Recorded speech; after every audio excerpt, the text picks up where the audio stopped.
ورحمه الله وبركاته. ازيك يا حبايبي، عاملين ايه؟ وحشتوني جدا جدا، وارجع تاني واقول لكم انتوا ايه ابطال، عشان احنا خلصنا مع بعض لحد يونت 4 وهنبدا النهارده مع بعض يونت 5 وليتس جيت ستارتد. واسهل اسم في التاريخ multiplication comparison. يعني ايه؟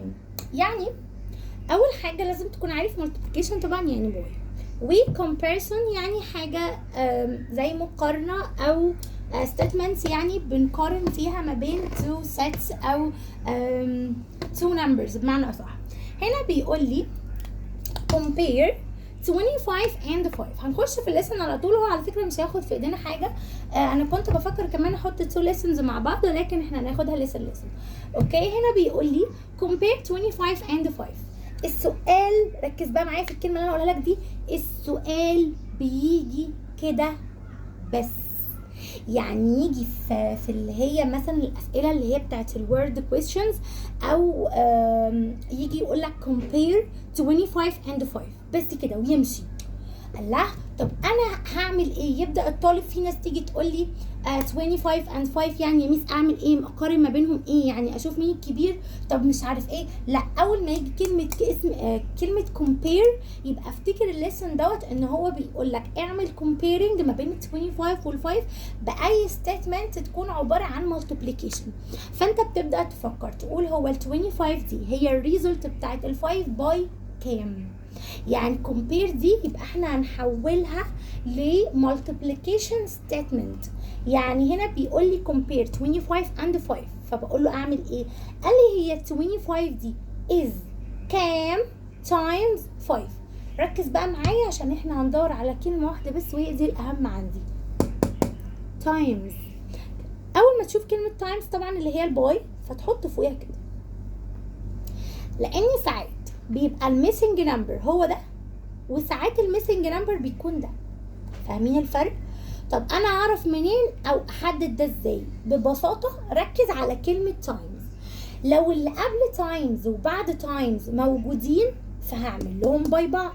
يعني هل هنا اللي قبل تايمز موجوده؟ طب اللي بعد تايمز موجوده 5. فانا هفكر بقى كام تايمز 5 ايكوالز مين بقى؟ اللي بعيده عنهم اللي هي قبل اللي هي الريزلت نفسه 25. يبقى ده الانسر، ده الريزلت ده موجود.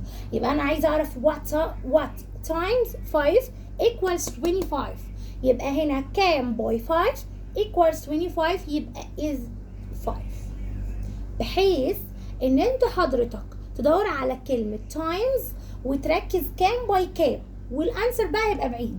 ساعات ممكن الانسر ما تبقاش قبل is، ممكن يكون عامل لي 5 او يديني كام times 5 is مثلا 25، فبرضو هنا ده الريزلت. يبقى انا عشان كده بقى دايما بركز على times هي الباي، نشوف اللي قبلها موجود واللي بعدها موجود، وهنحل بدوت وهتشوف. طب next بيقول لي 36 is، فانا مش عارفه يا ميس ده الانسر ولا لا، عشان انا متلخبط. قلت لك طب عشان ما تتلخبطش ركز على كلمه times. طب تايمز هي ميس حط فوقيها باي طبعا او تايمز على حسب ما انت بتكتبها. اوكي، حطينا فيها الساين ديت. ابدا بقى اقول هل اللي قبل التايمز موجوده؟ لا. طب اللي بعد التايمز موجوده 9، يبقى كام باي 9 ايكوالز الانسر بقى الموجوده 36، يبقى 4.9. هو ده الليسن بجد. هو يخلص في 5 دقايق يعني مش هيكمل. طيب الاسئله بتيجي ازاي؟ ادي كده ده شكل سؤال، والسؤال التاني بيجي بالظبط كده. هو اصلا ايه الكومباريسون دي؟ قالك بصي هي احنا هنعمل كومبيرنج في للباي بس على هيئه ممكن يكون بلس، بس لا انا مش عايزاها بالبلس، انا عايزاها مالتيبليكيشن. طب ما يا جماعه احنا قلنا قبل كده ان اصل الباي كان ايه؟ كان بلس بلس بلس، يعني كان اديشن. فلما لقينا ان في الاديشن ريبيتد فبقينا نحولها لباي. فالاسئله برضو بتيجي على الشكل ده. يجي يقول لي 6 بلس 6 بلس 6 ايكوال كام باي كام؟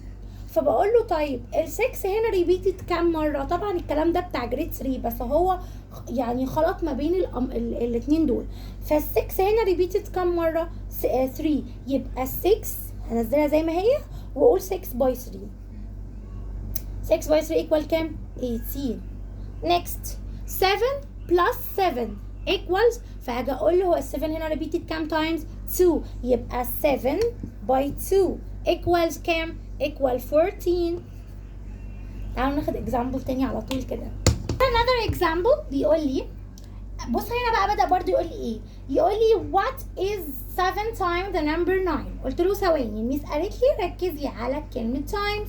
قلت له ماشي هركز على كلمة times وارجع احط الايه الساين بتاعتها. طب التايمز اهي، احط فوقيها الباي، هشوف النمبر اللي قبلها واللي بعدها واشوف مين الميسنج. مين اللي قبل الباي 7، مين اللي بعد الباي 9. يبقى هنا اللي قبل الباي 7 واللي بعد الباي 9 يبقى موجود اوريدي 7 باي 9. يبقى مين هنا اللي ناقص؟ الريزلت نفسه. يبقى 7 باي 9 equal 63. اروح كاتبه هنا ال 63. يبقى عرفتوا ازاي انا بعرف الميسنج هنا الريزلت ولا النمبر نفسه؟ انا هنا كده بعمل ايه؟ ريليشن ما بين ال 63 وال 7 مثلا، او الريليشن ما بين 63 وال 9 وهكذا على حسب. بس انا هنا هو مديني سؤال وانا بدي الميسنج وخلاص. اوكي نيكست بيقول لي 3 تايم ذا نمبر what is 21. قلت له ثواني، الميس قالت لي ركزي على كلمه تايمز. رحت دورت على تايمز لقيتها اهي، اروح حاطه فوقيها الباي وابدا اقول before باي مين 3 وafter الباي مين the number مين مش عارفه. فقال لي is 21. قلت له ثواني، طالما كده ان اللي هو اللي بعد الباي مش موجود يبقى 3 باي what is 21. يبقى 3 باي كام يديني 21؟ 3 باي 7. طبعا لازم تكون حافظ التيبلز اصلا، يعني مش محتاجه تفكير. اوكي طيب يبقى 3 باي 7 is 21. تمام. next بيقول لي 5 plus 5 plus 5 plus 5 equals 5 by what. طبعا احنا قلنا ال 5 repeated هنا كام times؟ 1 2 3 4. يبقى 5 by 4 equals 20.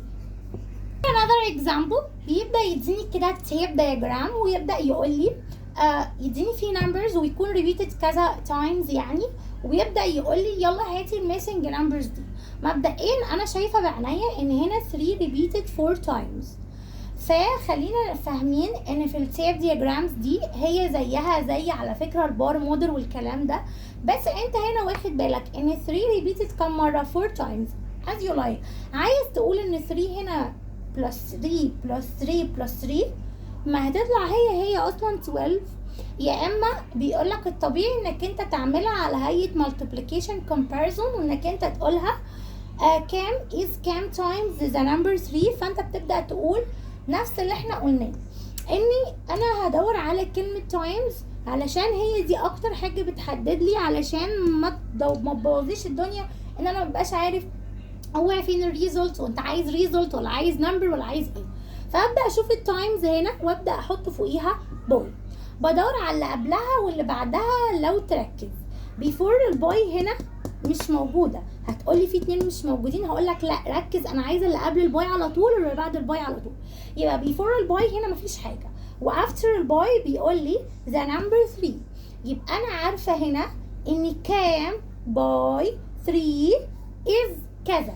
فهنا 3 repeated كم مره 4. يبقى هنا 3 باي 4. طب already 3 موجوده بعد الباي، يبقى اللي قبل الباي هتكون ال 4. طب 3 باي 4 equals 12. يبقى انا هكتب 12 هنا. ركز عشان ما تلخبطش نفسك.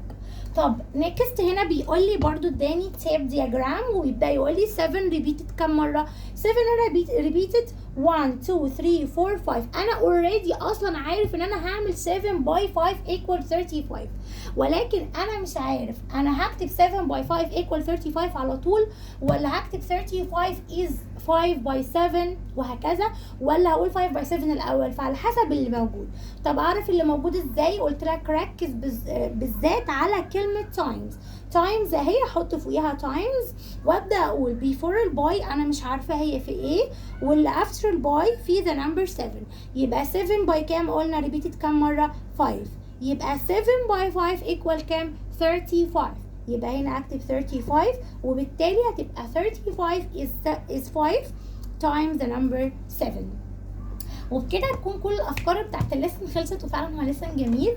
واقابلكم السيشن الجاي ان شاء الله في الحل بتاع الاكسرسايز. تعالوا ورايا و جود باي.